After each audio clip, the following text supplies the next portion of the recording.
스마트폰의 등장으로 변화가 심화된 요즘, 우리가 사용하는 언어에도 많은 변화가 일어나고 있죠. 특히 한 번에 알아듣기 어려운 줄임말 용어들이 SNS를 중심으로 확산하고 있는데요. 말을 줄이는 것은 그렇다 치더라도 최근에는 욕설을 기반으로 한 네이밍 마케팅까지 등장하고 있어서 재밌다는 반응도 있지만 많은 사람들은 거부감을 느낀다고 하며 논란이 되고 있습니다. 예를 들어 한 카드사에서 MZ세대인 사회초년생을 대상으로 출시한 신용카드 이름이 시발카드인데요. 카드사 측은 커피, 쇼핑, 택시 등 말 그대로 스트레스를 받아 홧김에 욕하면서 쓰게 되는 돈이라는 뜻의 신조어인 시발비용이라는 인터넷 용어에 착안했다고 설명했고, 또 다른 예로 한 식품업체는 배구 선수 김연경이 경기 도중 욕을 하는 장면으로 인기를 끈 식빵언니라는 컨셉을 활용해 관련 신제품을 출시하기도 했죠.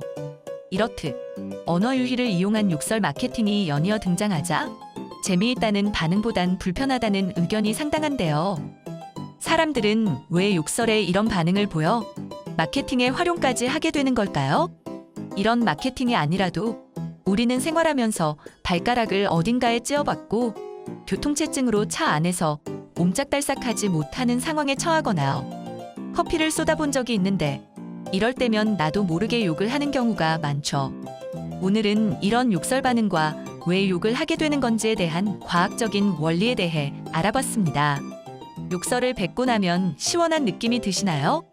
그저 심심해서 장난으로 내뱉는 말일 뿐 별 의미는 없다고 생각하시나요? 아니면 우리도 모르게 욕을 할 때 뇌와 신체에 정말 변화가 일어나기 때문은 아닐까요? 욕설 문화 전문가이자 욕은 이롭다의 저자 엠마 번 박사는 욕설은 정의 내리기 참 애매한 분야라고 했는데요.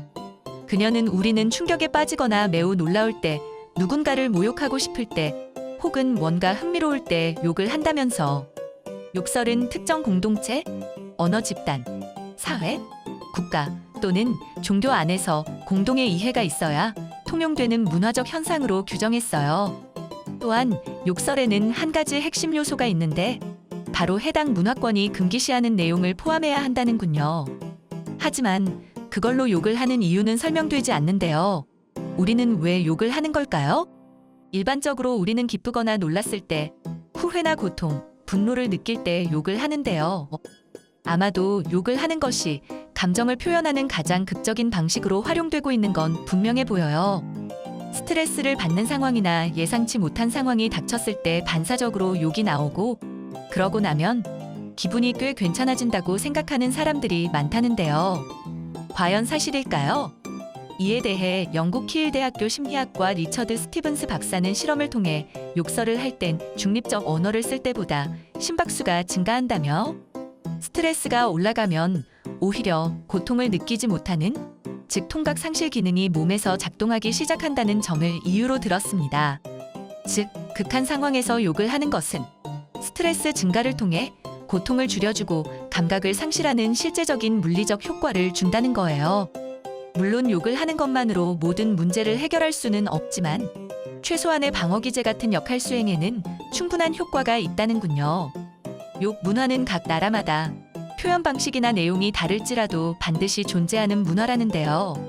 사회에는 금기시하는 문화가 존재하고 그 금기를 극복하기 위한 일환으로 욕설이 존재한다는 점은 이해할 수 있지만, 독일의 철학자이자 대문호인 괴테가 말했듯 심한 욕은 듣는 대상이 아닌 자기 자신에게 돌아온다는 말에서 욕이 나오는 상황이 되더라도 듣는 대상이나 상대를 한 번 더 생각하는 배려의 마음을 생각해보면 좋을 것 같군요.